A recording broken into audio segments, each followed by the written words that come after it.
Je donne maintenant la parole à son Excellence M. Hassoumi Messaoudou,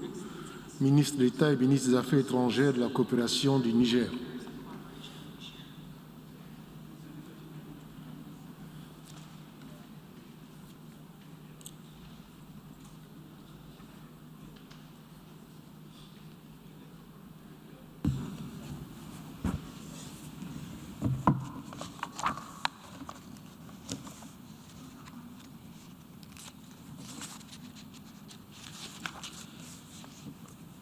Monsieur le Président,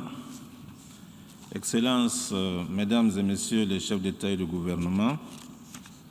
Mesdames et Messieurs les chefs de délégation, Mesdames et Messieurs, Monsieur le Président, de prime abord, permettez-moi de vous adresser mes chaleureuses félicitations auxquelles je joins mes vœux de plein succès pour votre brillante élection à la présidence de la 76e session ordinaire de l'Assemblée générale des Nations unies. Je puis vous assurer de la disponibilité de ma délégation à vous accompagner dans l'accomplissement de votre exaltante mission. Qu'il me soit aussi permis de rendre un hommage mérité à M. Volkan Bozkir pour l'excellente manière dont il a conduit les travaux de la 75e session, malgré les contraintes induites par la pandémie de la COVID-19. Je tiens également à féliciter M. Antonio Guterres pour sa réélection au poste de secrétaire général des Nations unies et pour son leadership dans la gestion de la pandémie de la COVID-19, en particulier son plaidoyer en faveur de l'équité et de la solidarité vis-à-vis des pays en développement, ainsi que ses efforts inlassables en vue de renforcer la capacité de notre organisation à répondre aux aspirations de nos peuples à la sécurité et à la prospérité dans le cadre d'un multilatéralisme renforcé. Monsieur le Président, la présente session se tient dans un contexte où la communauté internationale fait face aux répercussions socio-économiques néfastes de la pandémie. En effet, beaucoup d'avancées laborieusement obtenues par les pays en développement se trouvent durement compromises, notamment dans le cadre de la mise en œuvre de l'agenda 2063 de l'Union africaine et du programme de développement durable à l'horizon 2030 des Nations unies. En outre, devant la propagation de nouveaux variants du virus et la lenteur de la distribution des vaccins dans les pays en développement, les perspectives de redressement et de croissance à court et moyen terme pourront aussi être compromises si des initiatives vigoureuses ne sont pas entreprises pour renforcer les mesures de lutte contre cette grave pandémie. Je demeure convaincu que la vaccination de masse est seule en mesure de contenir la pandémie et de garantir la reprise de l'économie mondiale. À ce stade, je voudrais me féliciter du mécanisme COVAX qui a permis de collecter et distribuer des doses de vaccins anti-Covid-19 en faveur des pays en développement. Que tous ceux qui ont contribué trouvent ici l'expression de notre gratitude. Au Niger, les mesures prises par le gouvernement pour faire face à cette pandémie ont non seulement permis de maîtriser sa propagation, mais aussi d'amoindrir ses impacts socio-économiques. Ainsi, malgré la faiblesse du tissu économique et la persistance des autres chocs, notamment sécuritaires et climatiques, le gouvernement a su, à travers la prise de mesures hardies, maintenir une croissance positive à 3% en 2020. Monsieur le Président, permettez-moi ici de saluer également les efforts du G20, des Nations unies, du Fonds monétaire international et de la Banque mondiale en faveur d'un moratoire sur la dette des États les plus fragiles, dont beaucoup sont déjà en situation de risque de surendettement. Bien évidemment, un moratoire sur la dette seul ne suffira pas au regard de l'immensité des défis à relever, d'où l'impérieuse nécessité de concevoir et de mettre en œuvre un nouveau paradigme pour prendre en charge, entre autres, les besoins de développement des pays les plus fragiles. Dans la même perspective, je reste convaincu que le relèvement des économies dépendra aussi de la qualité et du dynamisme du partenariat, ainsi que de la libéralisation des échanges entre les pays en développement eux-mêmes. Nous devons donc tirer avantage de toutes les potentialités qu'offre la coopération sud-sud et la coopération triangulaire dans le domaine technique, culturel et commercial. C'est à ce titre, et dans le souci de répondre aux aspirations des peuples africains, conformément à l'agenda 2063, que la zone de libre-échange continentale africaine a été initiée, dont mon pays a assuré le pilotage du processus jusqu'au lancement de la phase opérationnelle le 7 juillet 2019 à Niamey. Malgré le retard enregistré dans son entrée en vigueur, du fait des bouleversements induits par la pandémie de la COVID-19 et d'autres défis, nous sommes confiants que la ZLECAf permettra à l'Afrique de mettre en place un marché unique, de soutenir la croissance économique et de créer la prospérité à travers notamment la création d'emplois pour les jeunes, dont un peu plus de 10 à 12 millions arrivent chaque année sur le marché du travail du continent. Monsieur le Président, en plus d'avoir induit des conséquences socio-économiques désastreuses, la pandémie de la COVID-18 a aussi amplifié les défis auxquels font face les pays du Sahel, à savoir le changement climatique et la crise sécuritaire. Si dans certaines régions du monde, il se traduit par les inondations, des incendies de forêt ou des montées des eaux des océans, dans d'autres, comme la région du Sahel, il se traduit par des phénomènes météorologiques extrêmes, dont les sécheresses récurrentes, la dégradation des terres agricoles, le Niger en perd par exemple 100 000 hectares par an, et les inondations et les infestations de criquets. Comme l'a indiqué son Excellence M. Mohamed Bazoum, président de la République, chef de l'État du Niger, lors de la réunion du comité des chefs d'État et de gouvernement africains sur le changement climatique tenue à Niamey, je cite, « Si nous devions gagner la lutte contre le changement climatique,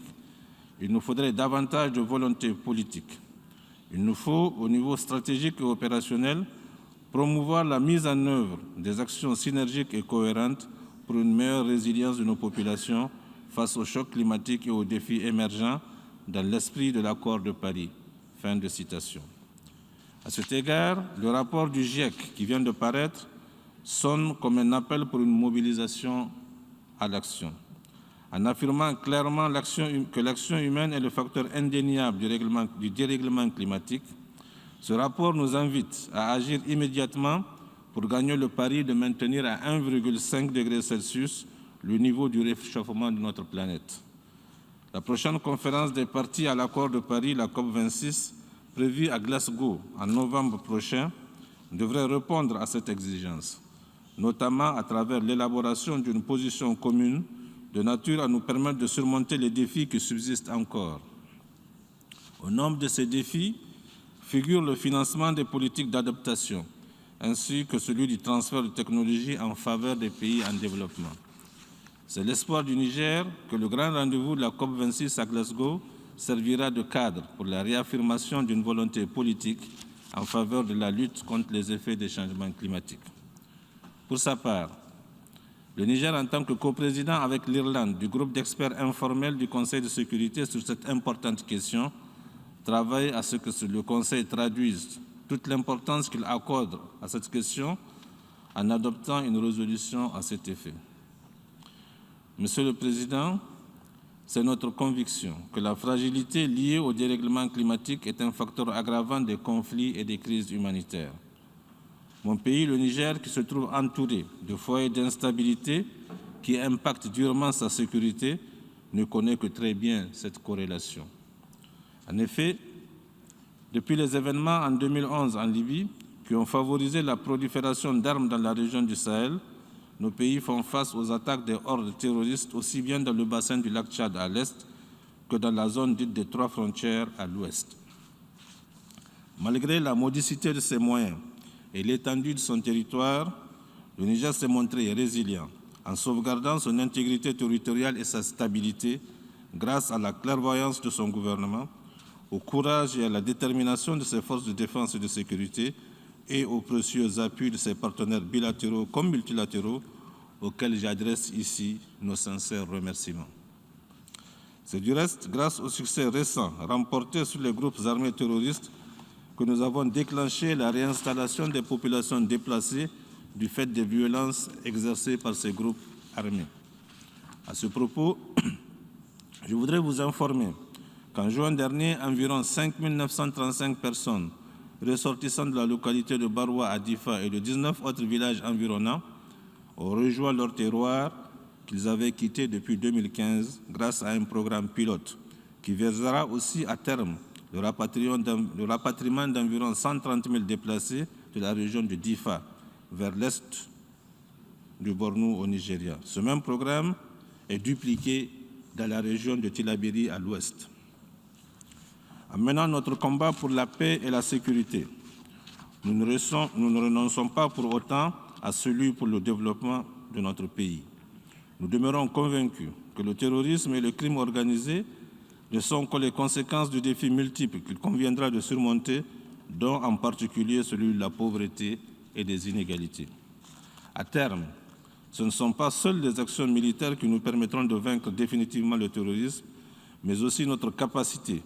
à mettre en œuvre des programmes de développement pour répondre aux besoins essentiels de nos populations. Le redéploiement de l'administration et des services publics de l'État dans les zones affectées constitue le prolongement indispensable de l'action militaire. Dans cette perspective, il nous faudra prendre dûment en compte les dimensions genre et jeunesse dans les différents processus de développement et de restauration de la paix. En effet, dans les zones de conflit, les femmes et les enfants sont les premières victimes des groupes terroristes qui ciblent délibérément les populations civiles et les écoles, comme c'est le cas dans la région du Sahel central, où des villages sont fréquemment attaqués et des milliers d'enfants privés d'éducation du fait de ces attaques. C'est ainsi que depuis 2017, près de 5 000 écoles ont fermé du fait des attaques terroristes, perturbant l'éducation de plus de 700 000 enfants et privant plus de 20 000 enseignants de la possibilité d'exercer leur métier. De ce fait, il est crucial que nous honorions notre responsabilité collective visant à bâtir un monde de paix et de sécurité dans lequel tous les enfants pourront s'épanouir. Face à la gravité de la situation, le Niger appelle à des actions concrètes pour la protection des écoles. À cet effet, la déclaration présidentielle sur la protection des écoles contre les attaques, adoptée en septembre 2020, lorsque mon pays assurait la présidence du Conseil de sécurité, mérite une attention accrue de la communauté internationale. Je voudrais saluer ici toutes les initiatives entreprises par d'autres États membres sur cette importante problématique. Monsieur le Président, si l'année 2021 continue d'être marquée par la pandémie de la COVID-19 et les défis sécuritaires, elle a constitué un tournant décisif pour la consolidation de la démocratie dans mon pays, le Niger. En effet, grâce à la maturité et à l'attachement du peuple nigérien à la démocratie, le Niger a pu réussir la première alternance politique pacifique de son histoire à travers la passation du pouvoir d'un président démocratiquement élu à un autre président également démocratiquement élu. C'est ainsi que dans son programme dit de Renaissance Acte 3, le nouveau président de la République, son Excellence M. Mohamed Bazoum, s'est engagé à consolider tous les acquis enregistrés lors des 2 mandats de son prédécesseur et à opérer les ajustements qui s'avéreraient nécessaires sur la base des leçons apprises et des impératifs du moment. L'un des axes prioritaires du programme du président de la République porte sur le secteur éducatif. Convaincu qu'il est que le développement du capital humain reste la clé de voûte dans la construction d'une société prospère, attachée aux valeurs de paix, de démocratie et de l'état de droit. C'est du reste pourquoi le président de la République a pris l'engagement devant les Nigériens de veiller personnellement à ce que le secteur de l'éducation soit au centre de toutes les actions du gouvernement durant les 5 années à venir, avec l'appui technique et l'accompagnement de tous les partenaires de l'école, qu'ils soient nationaux ou internationaux. D'ores et déjà, le gouvernement vient de lancer le projet Amélioration de l'apprentissage pour une performance dans le secteur de l'éducation, avec l'appui de la Banque mondiale pour un coût de 140 millions de dollars. La mise en œuvre de ce projet permettra de poser les jalons d'une transformation qualitative de notre système éducatif nigérien, tout en le rendant plus adapté à nos besoins spécifiques de développement.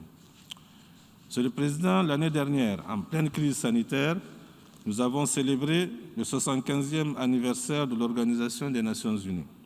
Ce fut un moment de réflexion, mais aussi de bilan. Si, durant les 7 dernières décennies, l'Organisation des Nations Unies a su éviter au monde les conflits de grande envergure, force est de constater que l'instrument central de gouvernance mondiale qu'elle incarne doit se réformer et s'adapter aux nouvelles réalités et défis du XXIe siècle. À cet égard, l'une des leçons principales que nous devrions tirer de la pandémie actuelle demeure sans conteste la nécessité de révisiter notre façon de voir le monde, notre façon de nous travailler et notre façon de nous organiser. Nous avons plus que jamais besoin d'un multilatéralisme plus inclusif, qui se nourrit de solidarité et de partage et qui prend en compte les diversités qui font la richesse de notre humanité. Ainsi, la revitalisation de l'Assemblée générale, de l'ECOSOC, du Conseil de sécurité, mais également des institutions financières internationales telles que le Fonds monétaire international et la Banque mondiale, doit être poursuivie sans complaisance et en son terme, de façon à répondre aux impératifs du monde contemporain. S'agissant en particulier de la réforme du Conseil de sécurité, le Niger réitère une fois de plus son attachement à la position africaine commune telle qu'exprimée à travers la déclaration de Sirte et le consensus des unis. Membre du Conseil de sécurité depuis janvier 2020, mon pays s'est attelé à apporter sa contribution à l'édification d'un monde pacifié et paisible, qu'il s'agisse des questions africaines, nombreuses à l'agenda du Conseil, y compris la situation au Sahel, des situations au Moyen-Orient et en Palestine, en Syrie, en Libye, en Birmanie ou en Afghanistan. Notre priorité a toujours été de prendre en compte les besoins urgents des populations civiles, en particulier des femmes et des enfants, premières victimes des conflits et des catastrophes humanitaires devenues, hélas, récurrentes. Monsieur le Président, pour conclure, c'est la conviction de mon pays que le moment est venu pour la communauté internationale de prendre en compte les nouveaux défis auxquels notre monde est confronté et qui mettent en péril la paix et la sécurité internationale. Tout comme nous l'avons fait dans le cadre de la lutte contre la pandémie du Covid-19, nous devons résolument nous attaquer aux défis du changement climatique, cette autre pandémie aux effets dévastateurs, de la lutte contre le terrorisme et de la cybercriminalité et de tant d'autres problèmes spécifiques à notre siècle. Au Niger, nous avons foi que notre attachement à la défense des idéaux de notre charte et des valeurs de paix, de solidarité telles qu'elle l'incarne, nous permettra de mener à bien ce combat en vue de l'édification d'un monde de paix, de justice et de prospérité. Je vous remercie.